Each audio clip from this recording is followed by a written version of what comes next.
వర్గం జనసేనని ఓన్ చేసేసుకోవడం వల్ల వస్తున్న ప్రాబ్లం. కాపు సామాజిక వర్గం ఏమి ఓన్ చేసేసుకుందని చెప్పడానికి ఏం లేదు. ఎందుకంటే ఇప్పటికిప్పుడు ఏమి ఎలక్షన్ జరగలేదు. అంటే మిగిలిన పార్టీలకి ఏమి సలహాలు ఇవ్వట్లేదు, జనసేనకే సలహాలు ఇచ్చి లేఖలు రాస్తారంటే ఓన్ చేసుకున్నట్టు. ఆయన ప్రయారిటీ ఇస్తున్నాడు కాబట్టి, హరిరాజు గారికి ప్రయారిటీ ఇవ్వకపోతే ఉండేది కాదు.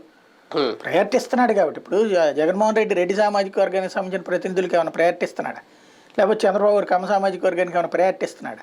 ఈయన కాపు, ఒంటరి, బలిజ ఇదంతా ఒకటవ్వాలని కులపరంగా ఒక పిలుపునిచ్చాడు కాబట్టి వాళ్ళు స్పందిస్తున్నారు. పిలుపునివ్వకపోతే అసలు అవసరమే లేదు.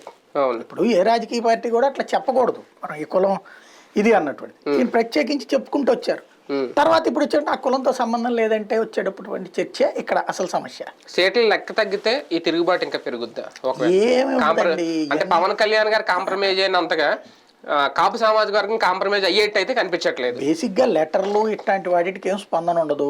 ఒకటేంటంటే సింపుల్ లాజిక్, వాళ్ళ ఎక్స్పెక్టేషన్ అయితే 50 సీట్స్కి అబోవ్ ఉండాలా, ముఖ్యమంత్రి షేరింగ్ ఉండాలి. అవి కూడా తర్వాత మాట్లాడుకుంటామంటే వర్కౌట్ కాదు.